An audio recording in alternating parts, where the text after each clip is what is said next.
Nearly 24 hours after the Ford government released its 2024 provincial budget, reactions continue to pour in. And joining us here in our City News 24/7 studio with some of that reaction is Ontario NDP leader Marit Stiles. Thanks for being with us today. It's great to be here in your beautiful new studio. Well, thank you very much. Listen, you are the head of the opposition. I'm guessing you are opposing some of what the government had to say.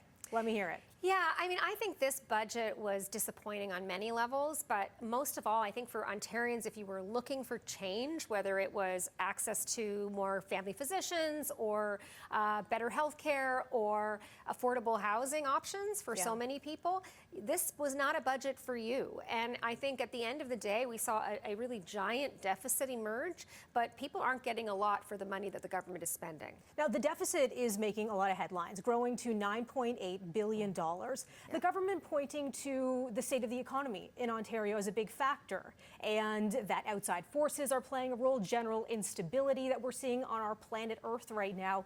I'm wondering if your party has the same assessment of our province's current status. Yeah, I mean, I think that when, we can taking all of that into account, even, we are in a worse position than many others. And I think if you look at the deficit and where the government went wrong over the last 6 years now, I mean, they've been in power for 6 years.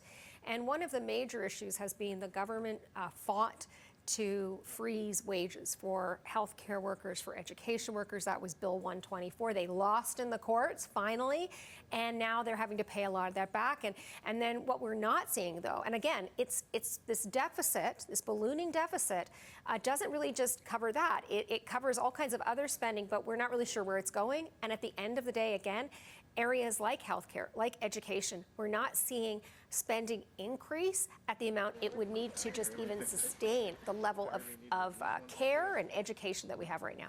Now, we are seeing the Conservatives trim back on some revenue streams. I'm thinking about the freeze on driver's license fees, on the extension of the gas tax cut. Of course, that saves Ontarians money out of their pocket, but it means there's less money coming into the government. I'm wondering, if you were Premier, would you change any of that up to bring more money in? Well, I tell you, I mean, look, we are in an affordability crisis. Ontarians are really struggling. That's real. And I certainly see that everywhere I go across the province. So what I'm more concerned about, though, is where are all of the hidden costs that Ontarians are taking on in their lives? So the government can make these little changes, but really it's things like parents who are having to pay out of pocket to get their kids additional support at school because we don't have enough educational assistants and not enough teachers. It's the people who are actually starting to have to pay these additional fees to see family physicians or nurse practitioners, which, I mean, I will tell you, is not legal, but nobody's really enforcing this. And so there's all kinds of additional fees and costs that we're taking on as Ontarians. Housing is a huge one, and yet this government, in the plan that we have before us, still is not building the truly affordable housing that Ontarians need. When you're talking to Ontarians about the issue of affordability, I'm wondering what you're hearing in terms of maybe that one thing they want to see to make life easier. Housing is huge. The housing affordability crisis is very real, and it isn't, as we know, just happening in big cities like Toronto. It's everywhere. It's in small communities in Northern Ontario. People can't afford a home. They can't afford to rent, let alone own. And the options don't exist. And that's why it's so frustrating when you have the Premier, who and I'll say it, I think this budget, just like the Premier lately, is out of touch and out of ideas.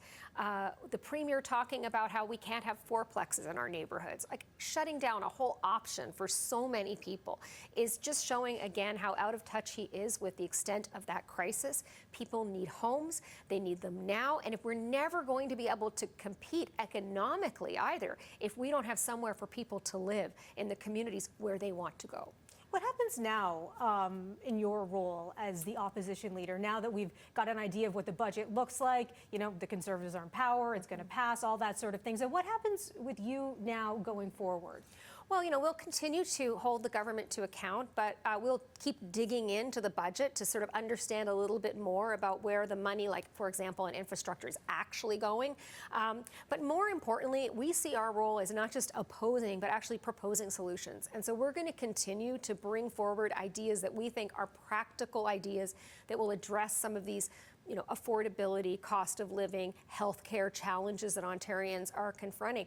A good example, and something I raised in the legislature again today, is the government needs to get back in the business of actually building some of the non-market affordable housing that we need in this province.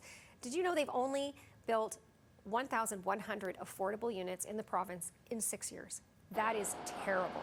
We have to do so much better, and the only way we're going to be able to do that is if the government gets involved like we used to do. Of course, our City News team is crunching the numbers from this latest budget. Tina Yazdani is going to have more reaction and a bigger breakdown coming up tonight at City News 5 and 6. But NDP leader Marit Stiles, I appreciate you being here in studio with us today. Thanks so much. It was great.